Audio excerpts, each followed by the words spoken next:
Gronde. Non, moi je propose le texte que Martin a fait, qui pratique la toujours laissons-le comme ça, point. Laissons-le comme c'est. Il faut mettre une adresse. Ah, ben il est là.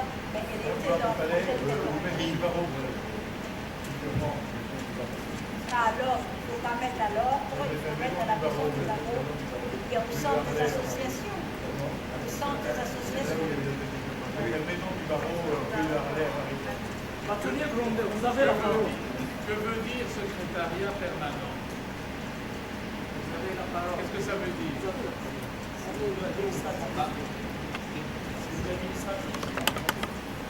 Secrétariat permanent, c'est une expression originale, mais qu'est-ce que ça veut dire? Secrétariat exécutif, secrétariat général, ça veut dire quoi? Secrétariat permanent, ça ne veut rien dire.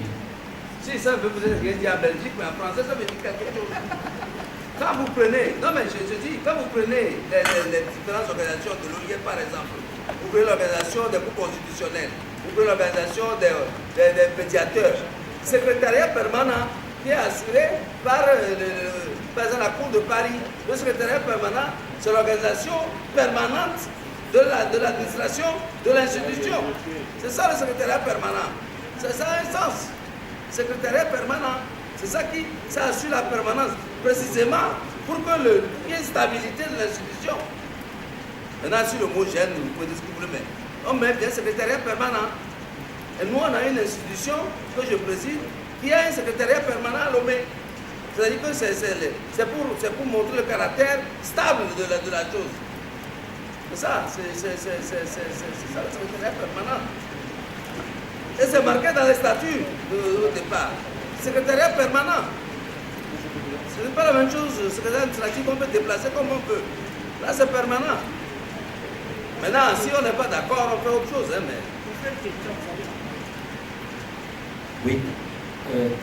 S'il y a le mot secrétariat permanent, il faudra juste prévoir, même si ce n'est pas un organe, de préciser que vous donnez le titre de secrétariat permanent.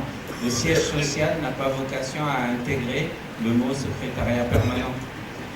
Siège social, c'est une adresse. Et voilà.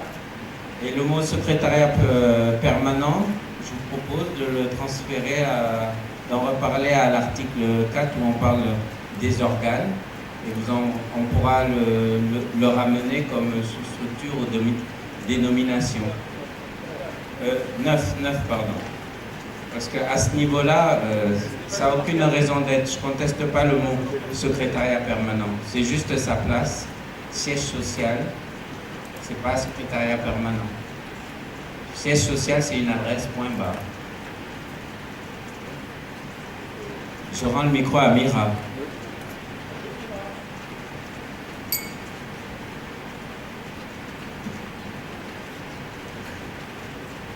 Je pense effectivement qu'il faut le fixer à Paris pour le moment, et je souhaiterais qu'on en ajoute que ce siège peut être modifié à la demande du secrétaire général par l'Assemblée générale.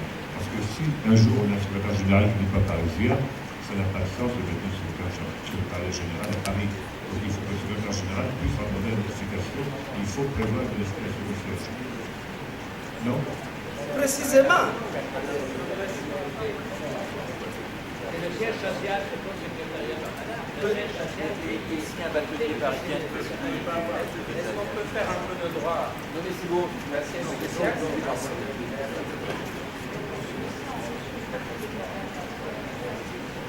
Oui, bien sûr, c'est pour ça que c'est permanent. C'est fait exprès. c'est ça l'esprit Mario, l'esprit Sylvie, on peut le dire. C'est fait exprès pour que ce soit permanent, le barreau de Paris. Il n'y a pas de complexe à avoir. Hein. Son siège social est à Paris. Je suis désolé. Son siège social, s'il vous plaît, l'article 3 est ainsi formulé. Son siège social est à Paris. Lieu du secrétariat permanent. Ici, ça, il y a quelques controverses. Mais que pensez-vous si on pouvait se limiter à son siège social est à Paris, à un endroit déterminé par l'Assemblée générale. On a déjà dépassé ça, monsieur le Président. On a même donné l'adresse. Il peut être transféré. Pardon?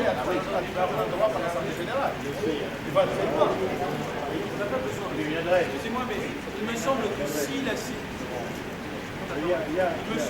la CIB, si l'Assemblée générale voulait changer ultérieurement le lieu de son siège social, il suffirait simplement de dire en Assemblée générale de prendre une délibération sur ce point. On n'a pas besoin de dire que le lieu pourrait être modifié. De toute façon, est-ce que l'Assemblée générale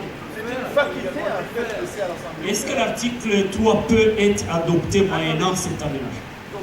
Oui, mais alors attention, quelle est la version dont nous parlons? Il me semble que dans la version qui faisait consensus, il y avait son siège social est à Paris, Maison du Baron, 2 rue de l'Arlet, c'est l'adresse de la Maison du Baron. La maison de l'avocat. Non, à Paris, ça s'appelle la Maison du Baron. Le Baron? Oui, ça s'appelle Maison du Baron. Maison du Baron, 2 rue de l'Arlet. Si le point lieu du secrétariat permanent pose une difficulté, je vais vous dire, pour avoir rédigé ce projet, je le sais, c'est la seule fois où on en parle du secrétariat permanent.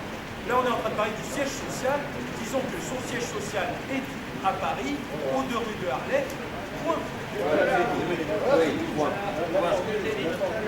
Est-ce que nous pouvons adopter? Oui, c'était la formule d'origine.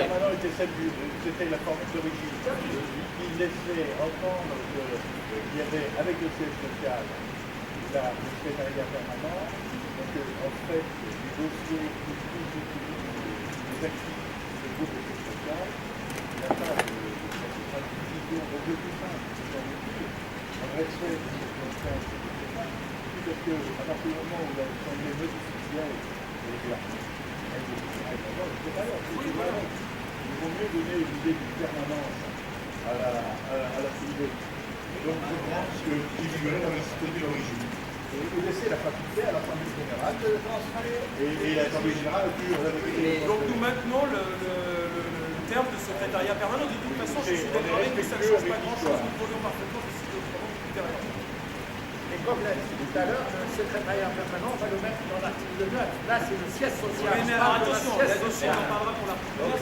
Moi, je ne suis pas du tout convaincu qu'il faille considérer. Le secrétariat permanent peut être ailleurs. Je ne suis pas du tout convaincu qu'il faille considérer que le secrétariat permanent est un organe. Non, mais non, il n'est pas l'organe. Donc on ne va pas en reparler dans l'article 9. Le siège social n'est pas le secrétariat permanent. Le secrétariat permanent, c'est le lieu logistique, si je veux dire. C'est là où se passe la logistique de la sécurité. C'est pas un organe. D'ailleurs, ultérieurement dans ce projet de statut, vous n'avez pas de nouvelle occurrence de cette expression.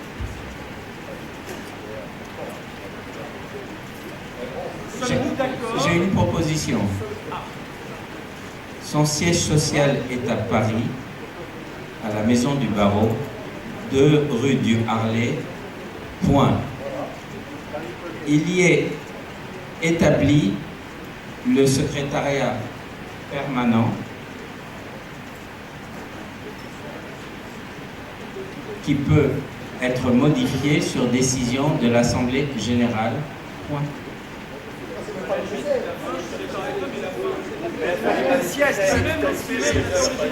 Alors question, est-ce qu'il est vraiment nécessaire à cet article siège social de mentionner le mot secrétariat permanent?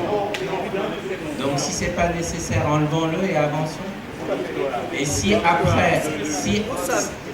après, à la fin de la revue de tous les articles, ce mot secrétariat permanent nous manque, eh bien nous le logerons quelque part. C'est tout. Ça ne va pas nous bloquer là. On n'est pas bloqué, on est d'accord pour le faire. Alors qu'il y a Nadal Djokovic.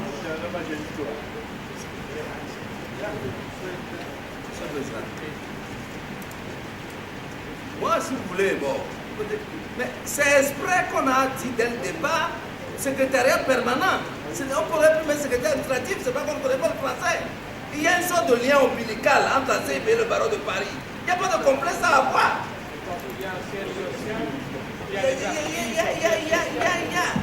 Mais c'est ça l'esprit de la CIB. Il n'y a pas de complexe à avoir. Il y a un lien ombilical et le barreau de Paris. Qu'on ait beaucoup de barreaux aujourd'hui, c'est tant mieux. Mais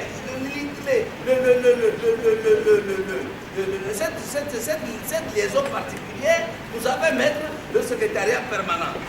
C'est la même chose plus tard pour les organes de l'OIF. Vous croyez que les présidents des cours constitutionnels de tous les pays francophones sont des idiots pour mettre le secrétariat permanent à Paris? C'est pour maintenir la permanence. Bon, mettons-nous d'accord. L'article devrait être ainsi formulé. Son siège social est à Paris, à la maison du barreau, 2 rue du Harlay. De Harlay. Point. C'est dans le premier arrondissement. Pardon, dans le premier arrondissement. Article 4. Objet. Non, on pourra même, il faut rajouter, il pourra être transféré par décision de l'Assemblée générale. À partir du moment où on est soumis, à la loi de 1901, la décision de l'Assemblée générale. Le projet de statut prévoit d'ailleurs que l'Assemblée générale a compétence de modification statutaire. Ceci dit, l'article 3 est adopté. On continue. Article 4. La CIB a pour objet de réunir des barreaux libres et indépendants, c'est-à-dire dont les organes dirigeants, entre parenthèses, bâtonniers et membres du Conseil de l'ordre, sont librement choisis par leurs membres qui exercent leur autorité à toute indépendance. Est-ce qu'il y a un problème ici? Non. Confrère Keïta.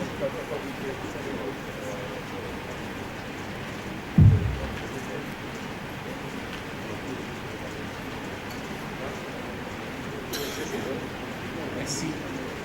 Moi, c'est le mot autorité qui me gêne. Est-ce que c'est le rôle d'un barreau d'avoir une autorité? Est-ce que c'est pas tout simplement le mot mandat qu'on peut mettre ou quelque chose de plus... Le mot autorité a été dit au départ, il y a 20 ans ou 30 ans. Mais l'autorité, je pense que c'est un mandat. Mandat, oui. Mandat.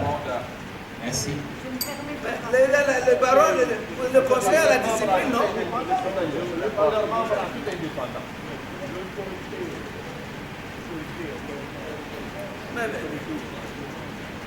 C'est le mandat, c'est le mandat toujours.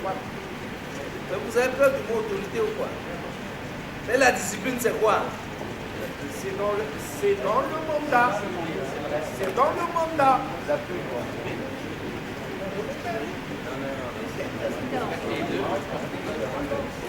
Mandat, c'est mieux, s'il vous plaît. Oui, mandat, c'est mieux. Qu'on fait, Richard? Oui, moi j'étais un peu plus gêné par la définition juridique commune sur le droit écrit. La common law est un droit aujourd'hui qui est très largement écrit. Autant... Je reprendrai à mon pardon, je croyais que la modification avec elle. On en est à autorité. Je vais vous rappeler on envisage ultérieurement de faire entrer dans la CND des associations de parents. On peut revenir au texte initial qui le prévoyait déjà. Vous voyez, le règlement de 94, il est déjà mis. La CND a pour objet de réunir des barreaux et associations de barreaux. Je ne sais pas, mais puisque c'est ce que l'on envisage, c'est... Mais, quant à savoir ce que ça voulait dire à ce moment-là, l'association de barreaux. Ah oui, mais vous voyez, plutôt plus. C'est pas des associations hors barreaux. CNB, oui, des bâtonniers. Chez nous, la... Mais là, on est sur l'objet.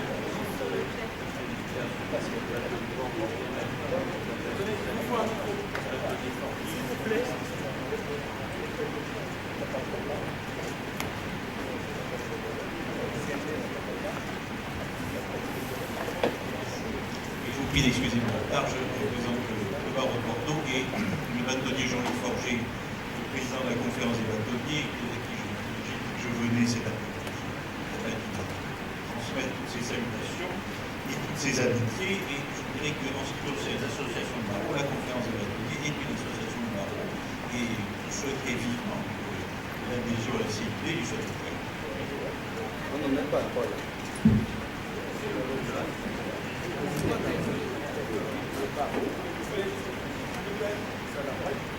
Alors, nous allons remplacer le terme autorité par mandat. Oui. Je crois que là, ça nous soulève. Est-ce que sur ce point, il y a encore une intervention? On passe. Alors, on va y aller. Ayant une tradition juridique commune, soit le droit écrit. Monsieur le Président, la CIP a pour objet de réunir des barreaux et associations de barreaux et des syndicats. Non, pas question. Non, mais c'est les statuts originaires, voilà. Non. Si, de 94. Non, Si. non, c'est pas dérivé. C'est pas dérivé. Les associations de barreaux ne peuvent pas avoir le même statut que les barreaux au sein de la CIP. Sinon, c'est foutu. Au point 8, on met la gradation entre les différents membres. En ce moment, on parle de l'association des barreaux. C'est les statuts de 94, monsieur le Bachelier. Je respecte, j'ai pour vous. S'il vous plaît. Mais c'est-à-dire. Oui, mais mais ce n'est pas au même niveau. Je crois qu'on devrait maintenir l'esprit CIB qui avait été à la base de l'élaboration de ces statuts. Et partant, je crois qu'il n'y a aucune objection quant au statut de 1994. Ce n'est pas au même niveau. Parce qu'à l'époque, les conflits là n'existaient pas entre les associations qu'on a aujourd'hui. Ah, si. Bon, juste entre pour vous dire, parce que les bâtonniers, les Français, mon retard va avoir des conséquences. etc. Mon retard de tout à l'heure va avoir des conséquences assez inexcusables, parce que si nous avions fait les choses dans l'ordre, j'aurais pu vous expliquer un certain nombre de choses, et notamment quelle est la démarche qui a été la mienne dans la rédaction de ces statuts et comment je pense que nous pouvons conserver l'article 4 avec un objet défini tel qu'il est écrit, tout en se permettant d'associer les barreaux comme membres associés, les associations de barreaux comme membres associés à la CIB, au même titre que peuvent l'être les ONG. Elles ont vocation à adhérer, les associations d'avocats comme les associations. Ça, c'est à voir. C'est à voir. C'est à voir. C'est à voir. J'aurais pu vous expliquer quel avait été mon esprit en rédigeant ces statuts, ce projet de statut. C'est une affaire de barreau, d'abord. Et c'était parce que c'était une affaire de barreau, d'abord, que j'avais privilégié cette intitulée « La CIB a pour objet de réunir des barreaux ». Ça, c'est son objet. Maintenant, dans la réalisation de cet objet, peuvent s'associer un certain nombre de personnes, dont des associations d'avocats et des associations de barreaux, qui doivent avoir une place de membres associés, c'est ainsi que je les ai définis, mais nous pourrons discuter plus tard de l'intitulé exact que nous pourrions leur donner. Voilà quel était l'esprit. Il me semble qu'il y a là matière à concilier les points de vue qui viennent d'être exprimés, c'est-à-dire M. Bâtonnier Ducasse qui est représenté, si je comprends bien, M. le Président de la Conférence des bâtiments de France et d'Outre-mer, et M. Bâtonnier de Joly qui ont des interrogations que nous pouvons résoudre en conservant peut-être la manière de dire de l'article 4 originel que je voulais proposer. Moi, c'était simplement parce qu'il y avait une évolution par rapport à cette. Par rapport à l'évolution, par rapport à 94, c'est jusqu'en 94, objet et membres sont confondus, et que dans la modification des statuts, il est proposé d'avoir un article consacré à l'objet, où on reste bien centré sur l'objet cœur cible de la CIB, et un article consacré aux membres qui va permettre d'ouvrir la discussion sur les débats. Et donc l'objet permet de rester en l'état.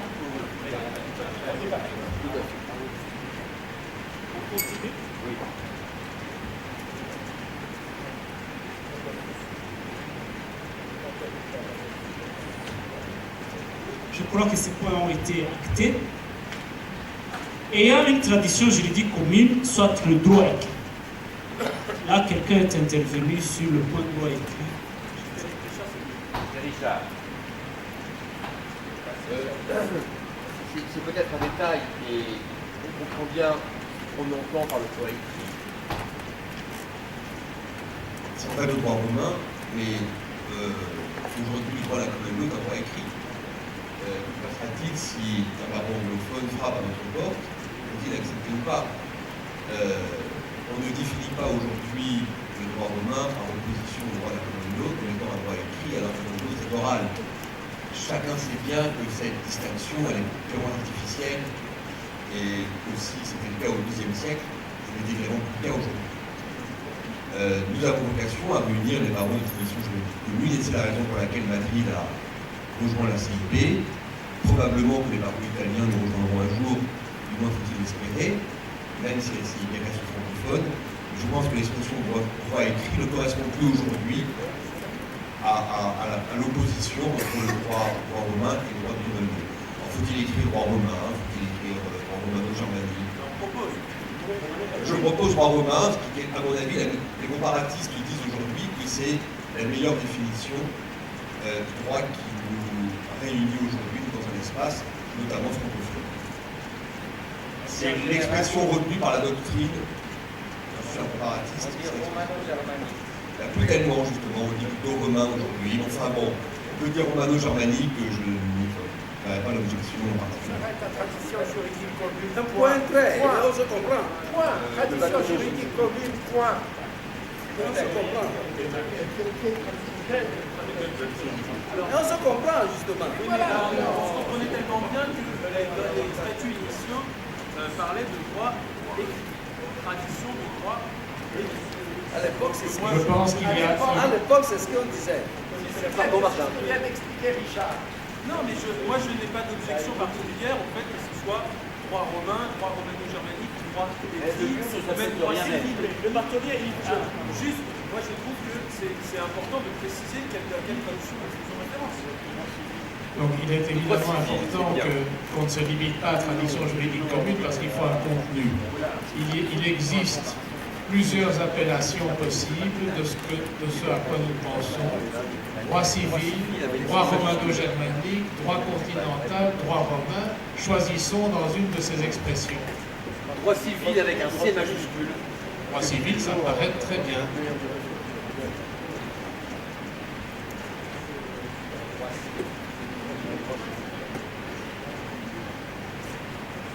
Sommes-nous d'accord pour droit civil avec un grand C? Droit civil avec une majuscule à C. Avec un grand Y.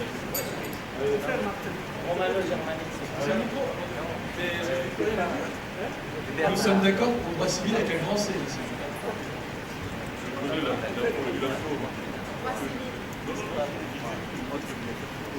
Alors, je viens de la Cour pénale, comme vous le savez, et qui est, dans le droit est une synthèse entre le droit romano-germanique et le droit de common law, c'est-à-dire le droit anglo-saxon, d'une part, et le droit dit de civil law. Si vous rentrez par les temps qui courent, parce que les termes ont changé, comme le disait Richard, les choses ont évolué, c'est un recul de mettre maintenant de droit civil, c'est dépasser cette notion. Et je pense que ce serait bien de garder le mot de tradition juridique commune. C'est à nous qu'il appartient de savoir ce que cela veut dire. Et si un jour un barreau de tradition common law veut rejoindre la CIB, je vais vous surprendre. Je vais applaudir des deux mains, ça veut dire que notre influence de tradition juridique grandit. Il ne faut pas avancer par exclusion, sinon il faut mettre, on exclut totalement les barreaux anglo-saxons. Celui qui me rejoint dans ma tradition juridique, ça veut dire qu'il embrasse la mienne. Donc je ne l'exclus pas. Mais alors, ne faut-il pas, excusez-moi,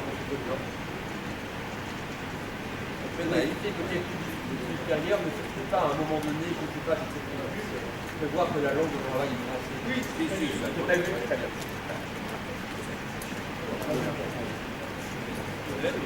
Le terme à l'origine, c'est une tradition juridique commune, virgule, ayant en partage le français.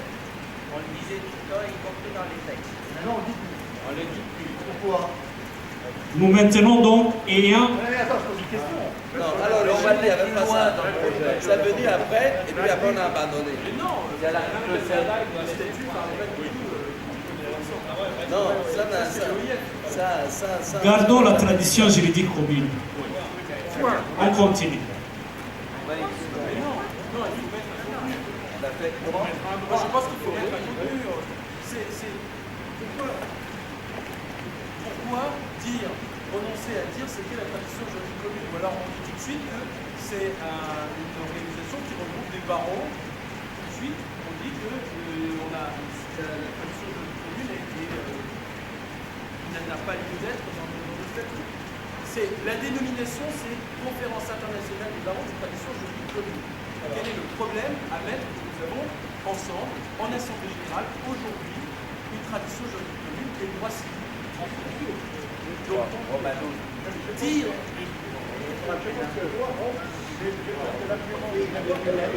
non, mais t'as raison, le droit civil est dépassé. Et le droit pénal.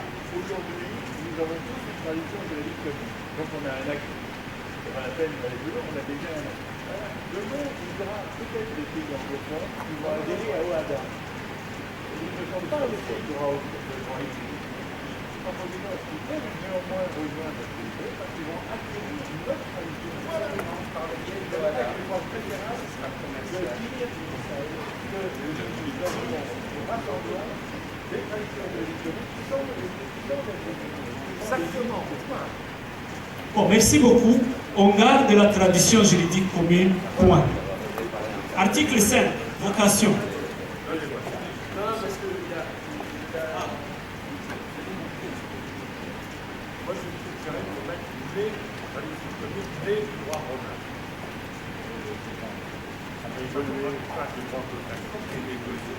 Droit continental.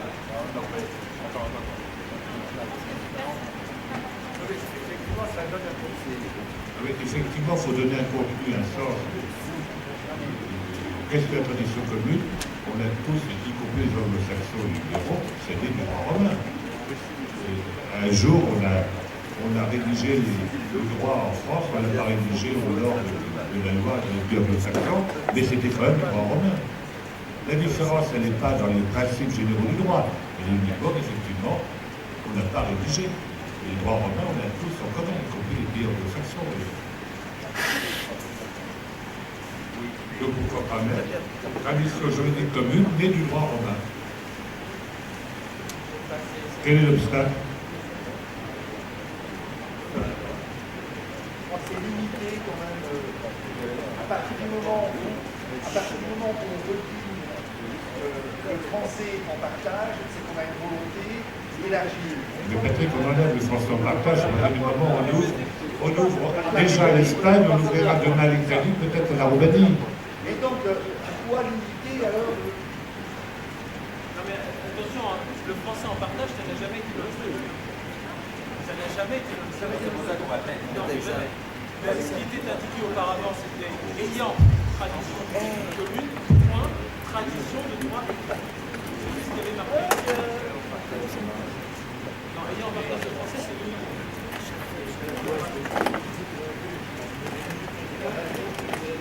Il y a toujours un problème sur tradition juridique commune. Il y en a qui considèrent qu'on peut garder le texte tel qu'il est formulé. Il y en a qui voudraient qu'on y ajoute le droit romano-germanique. D'autres qui considèrent que né du droit romain. Je voudrais une dernière intervention pour départager tout le monde afin de continuer.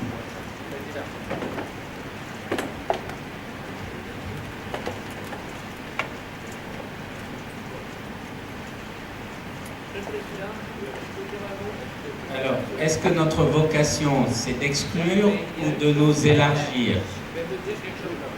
S'il vous plaît, monsieur le bâtonnier. Monsieur le bâtonnier, j'ai demandé la parole, elle m'a été donnée par le président. Je vous prie de m'excuser. Sinon, je vous donne le micro. Voilà. Je termine. Sur votre question, je dis, est-ce que nous voulons exclure ou nous voulons nous élargir? Quelqu'un a donné un exemple qui est extraordinaire pour moi.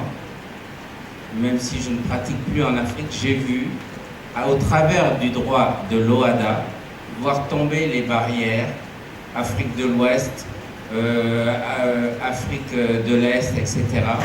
Et de plus en plus, ceux qui n'ont pas cette tradition se rendent compte que pour commercer, par exemple, en Afrique, qui est inspiré du droit romano-germanique, parce que c'était Kemabaye qui l'avait mis en place, ce droit commun est d'inspiration de notre tradition juridique commune.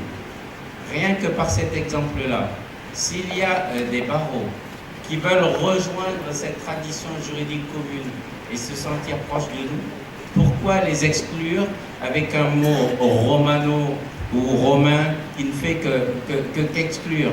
Est-ce que ça rajoute à ce que nous sommes? Je pense que la tradition juridique commune, ça nous laisse la possibilité de mettre dedans ce que nous voulons plus tard et d'accepter d'autres qui finissent par se rendre compte qu'ils sont dans l'erreur depuis des siècles en n'étant pas des nôtres.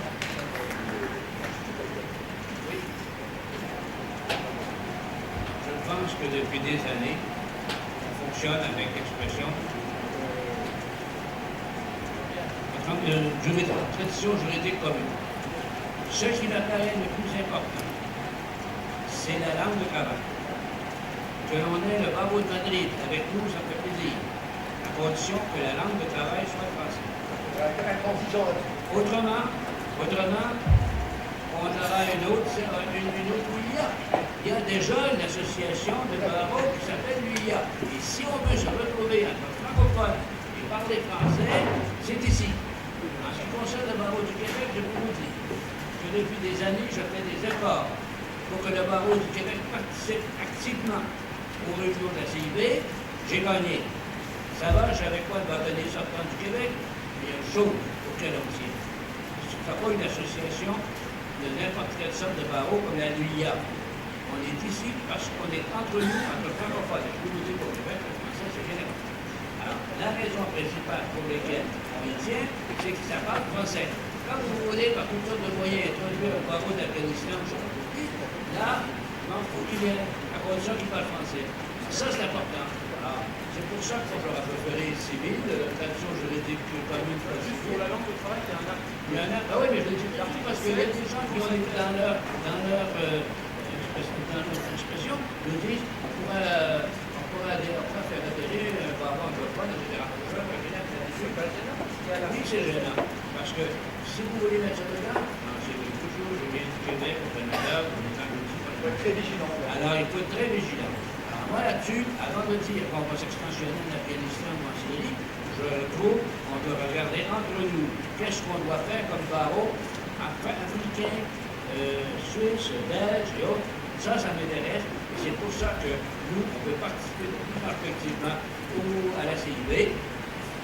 Et dans ce contexte-là, je suis un peu frileux de voir des gens dire qu'on va s'expansionner à travers le monde, toutes sortes de droits. Non, c'est pas grave, puisqu'ils viennent avec nous, c'est qu'ils sont d'accord avec le principe. Il y a d'autres associations pour ça. Moi, je trouve que la CIB doit se contenter d'avoir des gens qui discutent en français.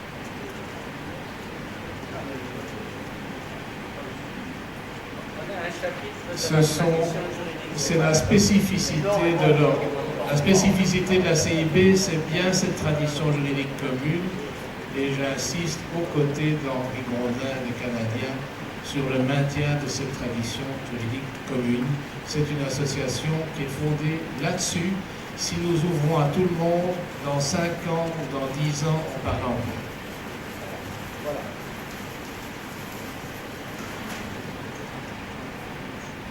Je rappelle que nous réunissons parfois à l'OIF avec l'ensemble des associations accréditées à l'OIF, et nous sommes accrédités à l'OIF. Et que moi je trouve jusqu'à maintenant qu'on ne met pas suffisamment en exergue l'aspect francophone de notre association. Voilà. Et ça, il ne faut surtout pas l'oublier. Il y a l'article 7. Mais non, mais bon, il faut me le dire une fois, 2 fois, 1 fois. Parce que vous voyez l'UIA qui était une association au début fondée par des Français avec des francophones, et bien aujourd'hui, je regrette de vous dire, même si le président est un Français, on parle anglais, 80% des cas, je reçois des convocations en anglais. Hein? Ça, c'est l'UIA. Alors imaginez-vous que ça peut aussi venir à la CIB si on n'est pas président. Sauf dans la commission droit de l'homme.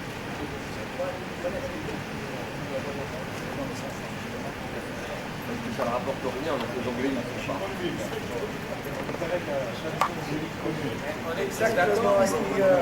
S'il vous plaît, en tradition juridique commune, les points, la question relative au français sera évoquée à l'article 7.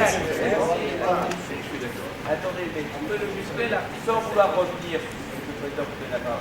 Quand on lit les statuts, quelqu'un d'étranger, la CIB a pour objet de revenir des barreaux ayant une tradition juridique commune. Laquelle? Il nous posera la question de répondre. C'est nous qui interprétons. Pourquoi ne pas l'écrire comme dit Georges? Il nous posera la question de répondre. Article 5, vocation. La CIB a pour vocation 1. Développer la solidarité entre les barreaux adhérents dans le respect de leur indépendance. 2. Défendre l'indépendance de l'ordre des avocats. Défendre l'indépendance des ordres d'avocats, membres ou non de la CIB, et plus particulièrement le respect des droits de la défense partout où une telle nécessité peut se faire sentir. Aider à l'harmonie des règles d'exercice professionnel et de déontologie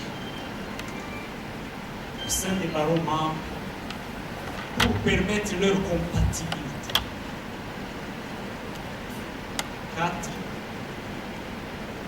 Promouvoir l'état de droit et les valeurs de la justice. Ça, c'est tellement bien rédigé que ça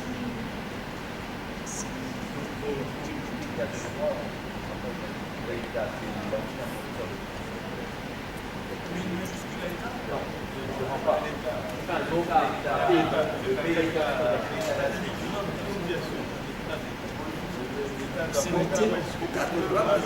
Confrère Keïta. C'est l'État institution.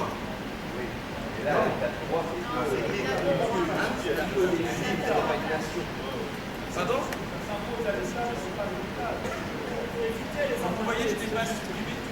Non, attendons-nous. Attendons-nous sur l'expression état de droit. On parle de l'état de droit. Ah, je crois que vous m'avez donné. Ah, d'accord. Je voudrais proposer, si vous en êtes d'accord, d'enrichir le paragraphe 2, le respect des droits de la défense.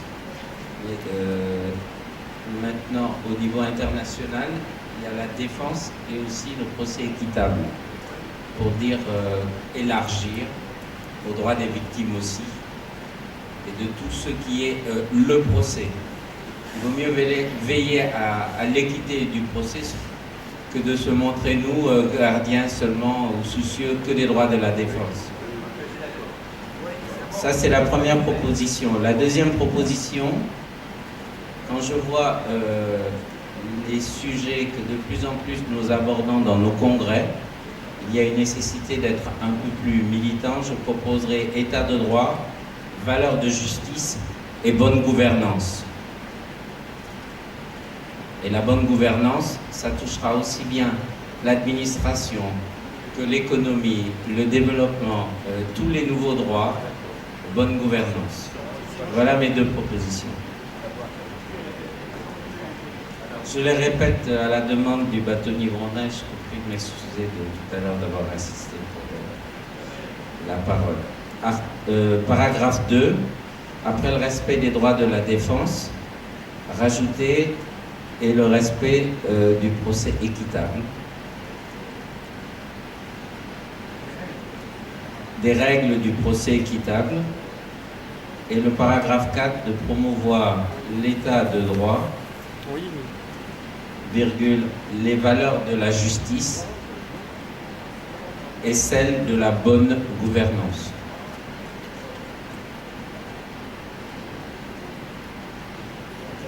Mais ça, c'est l'aspect politique. Attends. Ça, c'est l'aspect politique. Et moi, je sais qu'à plusieurs reprises, on a été voir des premiers ministres, des chefs d'État avec Mario. J'étais témoin avec lui. Et Mario parlait de la bonne gouvernance. Et il disait, ça va pas, ça va pas, ça va pas. Ça, c'était de la bonne gouvernance. Ça se voit au bloc la bonne gouvernance.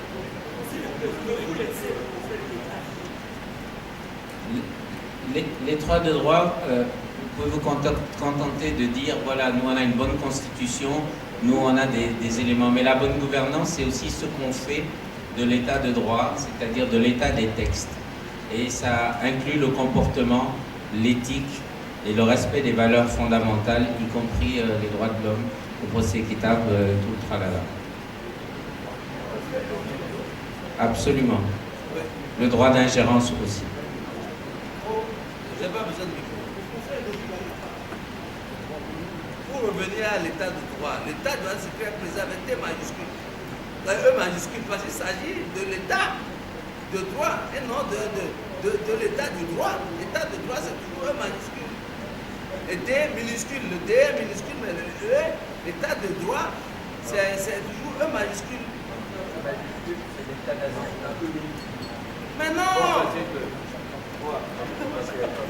Non, j'ai pas fini. Je suis précisément président de l'association pour la promotion de l'état de droit. Association pour la promotion de l'état de droit que j'ai fondée le 5 octobre 1990.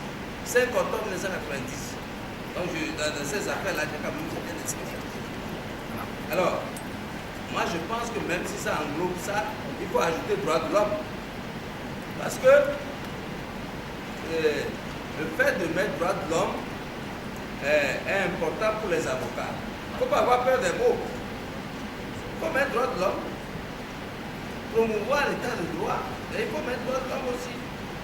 On ajoute bonne gouvernance, tout ça, c'est tant mieux ou tant pis, mais droit de l'homme doit figurer dedans.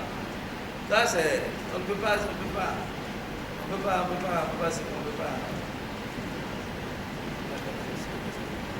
Soustraire à ça.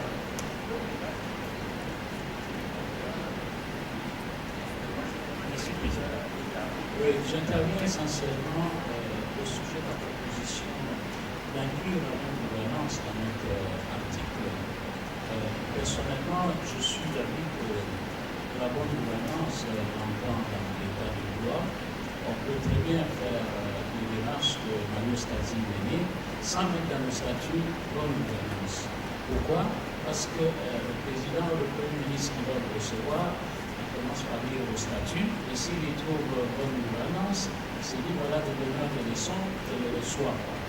Si vous y allez avec l'état de droit, vous pouvez lui dire tout ce que vous pensez qui ne marche pas conformément au texte du pays et ça pourra passer avec quelque chose. Il faut qu'on assume nos engagements.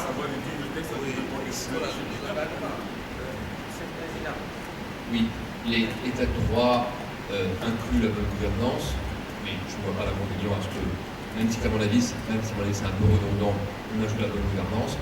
En revanche, je partage tout à fait l'avis de Famille Jovigali. Je souhaiterais aussi que l'expression droit de l'homme figure dans cet article. C'est tout de même le contenu de la plupart des interventions qui sont faites à la CIB. C'est le fond de travail de la CIB, c'est la plus belle expression en la matière. Ne parlons surtout pas d'un droit humain, parce que ça ne veut rien dire, mais en revanche, l'expression droit de l'homme doit, je crois, figurer dans les statuts de la CIB. C'est dommage qu'elle n'y figure pas, et il me semble que c'est ici qu'il doit alors être mentionné. C'est pour reformuler ce passage 4. Je pense qu'on ferait éventuellement l'intitulé ici pour promouvoir l'état de droit, les valeurs du droit de l'homme, de justice et de bonne gouvernance. Promouvoir l'état de droit, les valeurs du droit de l'homme, de justice et de bonne gouvernance.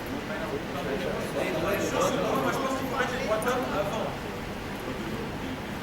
Moi, je pense qu'il faut, si on met les droits de l'homme, promouvoir les droits de l'homme, l'état de droit, la voix. Le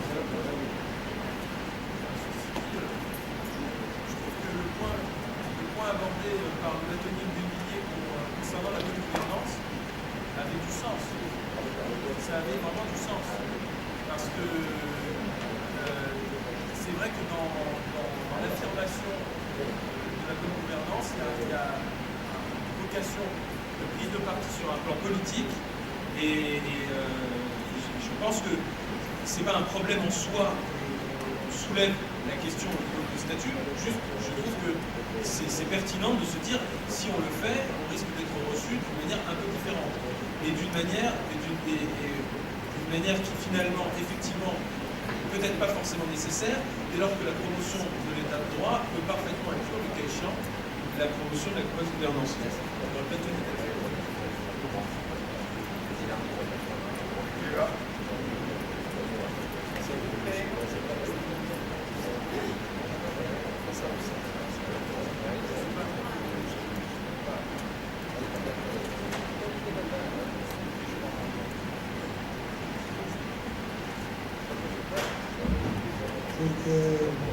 Merci. Je voudrais d'abord commencer par présenter mes salutations à tous mes respectés confrères. Excusez-moi le temps que tu as mis ici. Voilà, depuis 1h du matin jusqu'à 1h de bureau, je suis encore pressé, donc bon, je ne sais pas, je croyant que vous en aviez terminé avec le point 4, j'avais souhaité ajouter quelque chose sur le point de la nécessité de la défense des défenseurs des droits humains. Parce que de plus en plus, nous observons, même parmi les avocats, des avocats qui sont poursuivis pour avoir effectivement assumé la défense, surtout dans certains procès politiques dans nos pays. Et c'est conforme aussi à une idée déjà adoptée par l'Union européenne en ce qui concerne le projet de défense des défenseurs des droits humains. Je pense que c'est bien qu'on a vu cette idée. Le micro part. Je voudrais rebondir sur ce que disait Martin à propos de la notion de gouvernance, qui était de nature à modifier la perception que l'on pouvait avoir de la salle. Moi, ce que je trouve intéressant dans le concept de gouvernance, c'est que c'est ce que l'on appelle aujourd'hui la responsabilité sociale. C'est-à-dire, ça ne concerne pas la gouvernance politique, mais ça concerne la gouvernance économique. Le respect environnemental, le respect de l'éthique commerciale, etc. Donc c'est pour ça que je trouve que la gouvernance a fait son intérêt. Je ne pense pas qu'on puisse l'interpréter comme une gouvernance politique. Et je pense que le concept est important.